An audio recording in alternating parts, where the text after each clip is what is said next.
దేవుని కనుదృష్టిలో నేను యథార్థవంతులుగాను నమ్మకస్తులుగాను కనబడితే నమ్మకమైన వానికి దీవెనలు మెండు అని ప్రభువారు తెలియచేస్తూ ఉన్నాడు. యథార్థముగా ప్రవర్తించువానికి ఆయన ఏ మేలు చేయక మానడు. వారి కొరకు దాచి ఉంచిన మేలు ఎంతో గొప్పది. పిల్లరా, యథార్థంగా నువ్వు దేవుని దృష్టిలో కనబడాలి. నమ్మకమైన వ్యక్తిగా నువ్వు దేవుని దృష్టిలో కనబడాలి. ఆకాశ మహాకాశాలు పట్టజాలని పరిశుద్ధుడు కోటాను కోట్ల పరిశుద్ధ దూతలతో 24 పెద్దలతో 4 చెవుల గానాలతో రేయింబవళ్ళు విరామం లేకోకుండా పరిశుద్ధుడు పరిశుద్ధుడు పరిశుద్ధుడు సైన్యములకు అధిపతియగు యెహోవా పరిశుద్ధుడని గాన ప్రతిగానాలతో కీర్తించబడుతున్న సర్వశక్తిమంతుడైన దేవాది దేవుడైన యెహోవాను మనం ఆరాధన చేద్దాం. ఆకాశము నుండి దేవుడు మనల్ని పారచూస్తూ ఉన్నాడు, తేరు చూస్తూ ఉన్నాడు. మౌన స్థితిలో మనం ఉండకూడదు. సజీవులు నిన్ను స్తుతిస్తారు.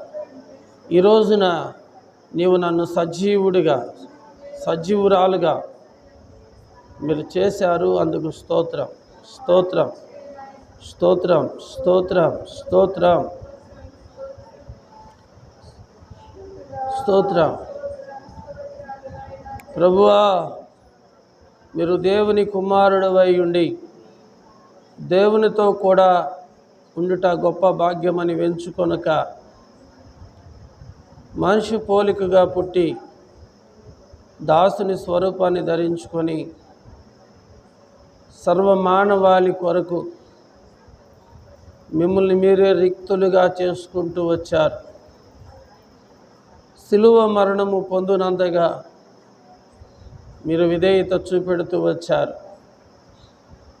మీరు కుమారుడయ్యుండి మీరు పొందిన శ్రమల వలన మీరు విధేయత నేర్చుకున్నారు. ప్రభువా, దేవా, మరణం నుండి తప్పించగలిగిన మీ తండ్రి ఎదుట మీరు కన్నీళ్లు కారుస్తూ ప్రార్థిస్తూ వచ్చారు. దేవా, నిజముగా నా తండ్రి, మీ తండ్రి చిత్తానికి మీరు ఎలాగ లోబడ్డారో, మీ తండ్రి మాటకు మీరు ఎలాగైతే విధేయత చూపెడుతూ వచ్చారో, అలాగే ప్రభువా, నీ బిడ్డలు అల్పుడైన నేను కూడా మీ ప్రశస్తమైనటువంటి మాటకు లోబడుటకు సహాయం చేయండి.